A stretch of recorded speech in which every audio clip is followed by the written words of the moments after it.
Apa yang mereka lakukan? Setelah selesai mencari cincin, Saka kembali ke apartemen bersama dengan Brans. Karena ada Luna di sana, maka dia harus membawa gadis itu pulang. Pastikan besok berjalan dengan lancar, Brans, ucap Saka ketika mereka berada di dalam lift.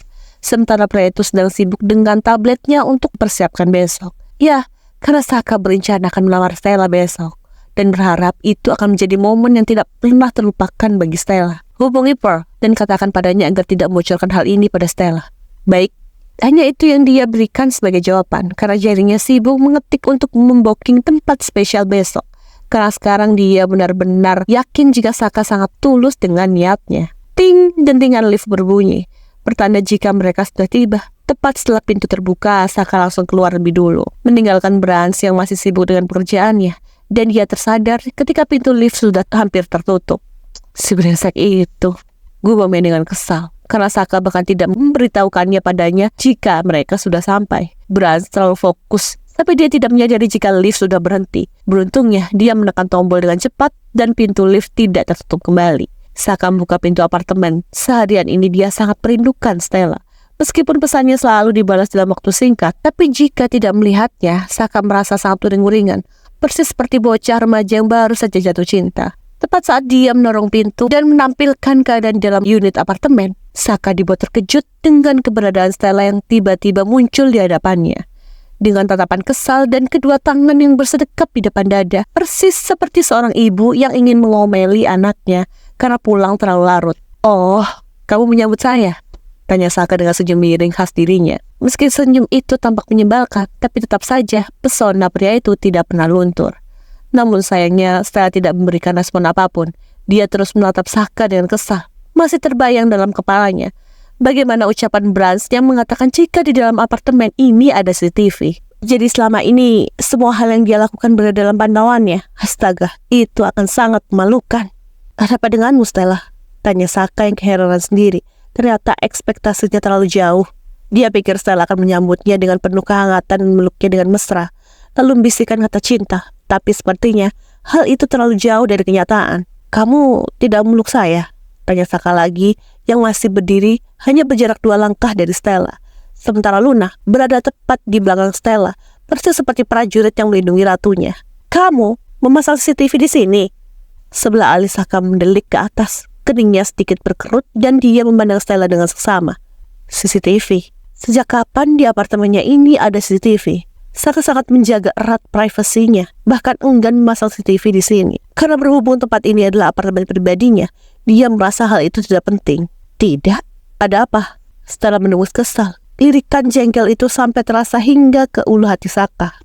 Ingin sekali rasanya dia menggigit bibir mungil Stella, agar tidak selalu menggemaskan dan juga menyebalkan seperti itu. "Kata Brans, di sini ada CCTV, dan dia mengawasi semua pergerakanku," ucap Stella. Kali ini dia benar-benar kesal. Dia panik karena takut jika sampai CCTV merekam momen saat dia bercinta dengan Saka, itu akan sangat memalukan nanti. Mendengar namanya disebut, Brans yang baru saja tiba dibuat terkejut. Hampir saja dia menabrak punggung Saka karena terlalu sibuk dengan tabletnya. Sementara Saka sudah melirik dengan sengit dari ujung mata dan sedikit menoleh ke arah samping. "Ada apa?" tanya Brans ketika dia menyadari semua tatapan tertuju padanya. Apa dia melakukan sebuah kesalahan lagi? Ayolah, tulang keringnya belum juga sembuh. Jangan sampai Saka kembali mengejarnya lagi. "Kau memasang TV di sini?" tanya Saka. Dan jika itu benar, maka dia tidak akan segan-segan mematahkan tangan pria itu. Dia tahu Brans mendapat peran penting dalam hidupnya, tapi Saka tidak suka jika larangannya dilanggar. Brans membicikan matanya, dia menatap ke depan dan mendapati wajah Luna yang tampak sangat menyebalkan untuknya. Dan sekarang dia paham maksud dari ucapan itu. Ternyata dia benar-benar berhasil membuat Luna panik.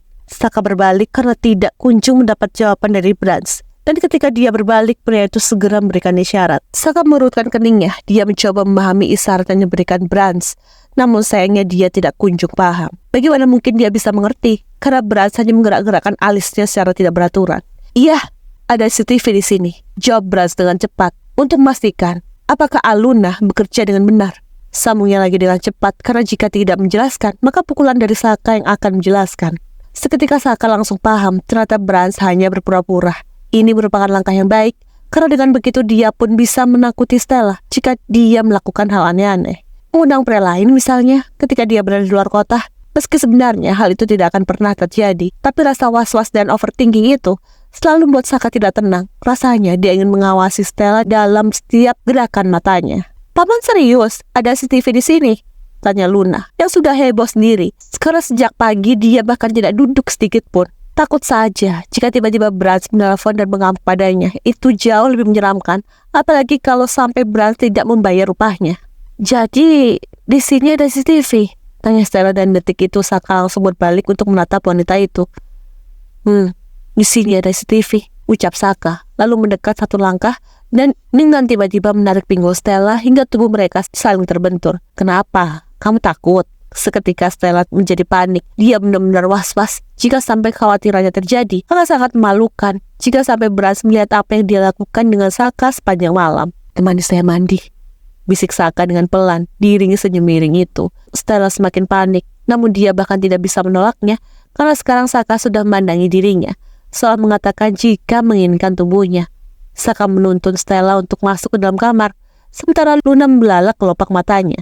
Bahkan dia tidak berkedip sedikit pun, dan terus memandangi mereka berdua yang sudah menghilang di balik pintu. "Loh, paman Tuan Saka mau kemana?" Nona?" tanya Luna setengah mekik. Bahkan suara melengkingnya itu sampai membuat Brans kesal. "Lock, oh!" Luna menjerit pelan sambil menyumpal bibirnya yang ditimpuk oleh Brans. Dan ketika menoleh ke samping, dia benar-benar panik karena sudah mendapati pria itu di sampingnya. "Paman," gumamnya, "sejak kapan Brans bisa berada di sini dalam sekejap mata?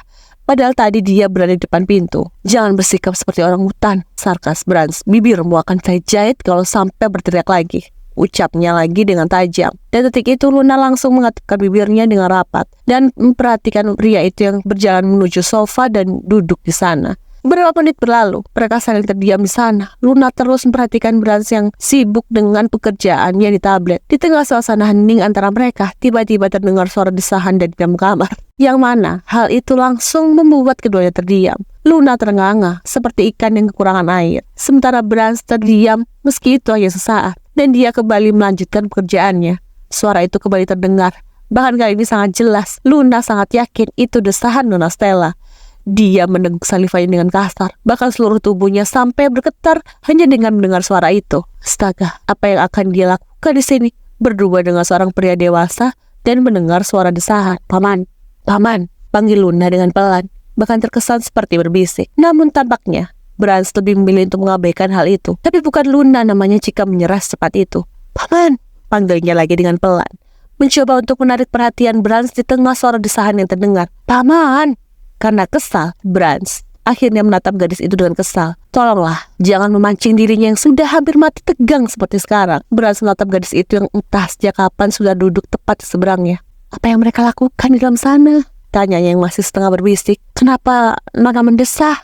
Brans sudah mati-matian menahan diri, namun sialnya Luna justru memancing dia. Pria itu tidak tahu apakah Aluna berpura-pura polos atau memang bodoh beneran. "Paman, Nona Stella kenapa? Aku penasaran. Boleh aku mengintip tidak?" Hancur sudah pertahanan Brans. Dia benar-benar geram. Sudah mendengar suara desahan yang sahut menyahut.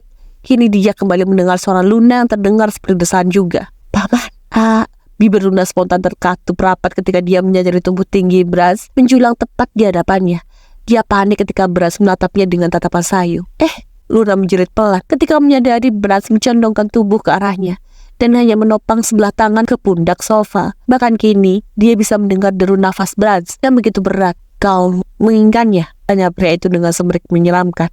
Sungguh, Luna merasa ini adalah hari kiamat untuk. All I need are some better days. Yeah, all I need are some better days. 'Cause all I want, and I pray, I believe in the better days.